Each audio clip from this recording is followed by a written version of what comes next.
What's going on YouTube? Pistol Pete here.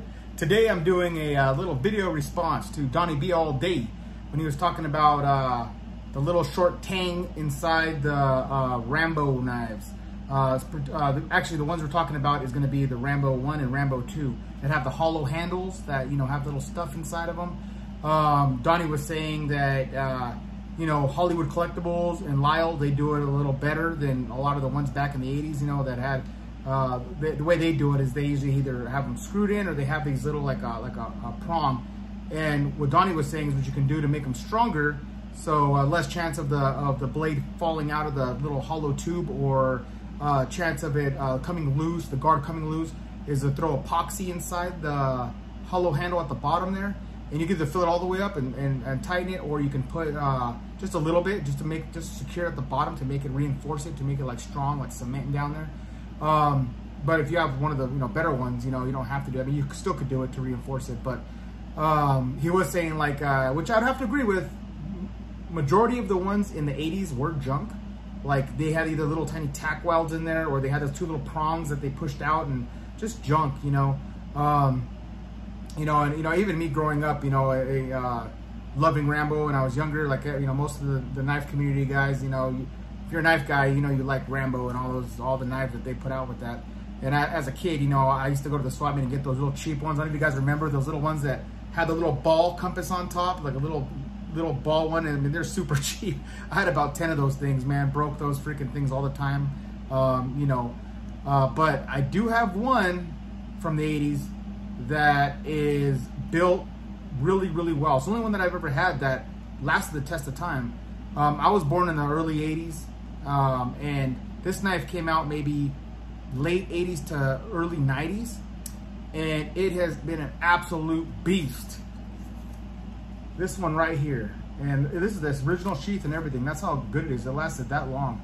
And this one, I mean, I probably got this like 92, 93, but these are like early, late 80s, this one's came out.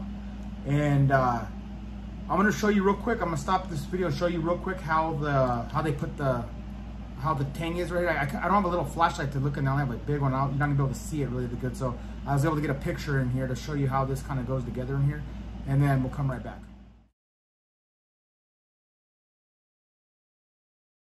Okay, so see there's like some Japanese writing in there, and if you guys notice, it comes about right here. The tang here comes about up to right here, and the way they do it is the blade itself has a weld, like almost like a cylinder weld for the screw, so it's actually screwed on. The knife, let's pull this out here. The knife is actually screwed on right here, so the handle itself is screwed onto this round cylinder, just like the screws here, just like this, it's screwed on just like with the threads like that. So I think what they do is they throw epoxy or glue into the actual handle portion here once they screw it down real tight, and it makes it solid. I mean, this thing is freaking solid, and you guys can go back and check out, I did a review on this one, so let me tell you too what this is. This one is the Explorer Ram 2 is what they call it, so this is the knockoff of the Rambo 2, but I have to say this is the most well done knockoff I've ever came across. This was before, I'm almost positive this was before Lyle started putting his out, and then also way before Hollywood Collectibles. This was, like I said, I got this in the late 80s. So, and this one is actually 440 stainless steel, Japan. This was made in Japan. And you could tell I use this thing, man. I use this. And when I was young, like I said, I got this by when I was like 9, 10 years old. And I beat the living hell out of it. It was before I learned to really respect knives, I mean, I used to stick this in the dirt, grind stuff out, chop everything with it.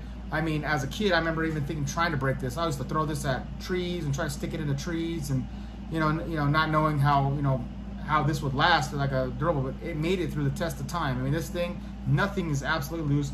I actually did a video, look at that, super tight. I actually did a video on this. Go back and look up the Explorer Ram 2. And you'll see my test on this. I chopped through the wooden door that I usually do testing on. I throw this in the log. I smashed through a lot of stuff. And that was just on that video. And I've done that since I've had this blade. For the last 15, 20 years, I've taken this out and chopped things with it. Nothing's ever came loose on this.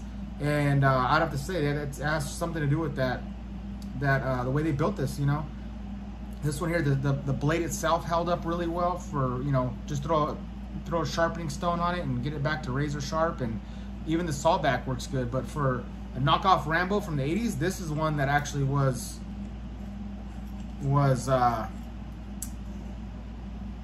made well, made very, very well. It has a compass there, and I did check it earlier, and it is still legit. You know, a little cheaper, but it does have thick threads, you know. And then here, this is the only thing I'd have to agree with Donnie, what he was saying, which he likes how they get the new ones now for the Hollywood collectibles have the little tubes. So everything's inside the little tube, and you just slide the tube in there, which makes it a lot easier, a lot more, just more neat to have everything all in one little package, you know. So here everything's loose. That's usually they come, has a rubber band around it back from the 80s. Has fishing line and fishing hooks and matches and match striker, things like that, you know. I'll have to look in to see maybe I can get one of those tubes that everything already put together for this. But, you know, for this being so old and me beating the shit out of this, using this thing almost works like a fixed blade, man. This thing is awesome. I mean, it stands the test of times, man. This thing stands the test of times. If you can find this, you can only find this on eBay now and then. And if you can find one of these, well worth the money. Well worth the money.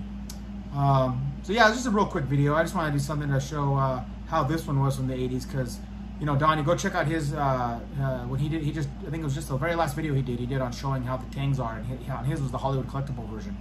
But I want to show that even some 80s, not all the 80s were crap, because there was, I would say, I'd have to agree though, 98% were crap, but there was a couple of them out there made like this from the early 80s that this right here is just a beast, you know. Even the texturing on this for a you know, copy, a mimic of a Rambo knife, Rambo 2. This thing is badass. All right, YouTube, please like and subscribe, and until next knife, gun, or whatever.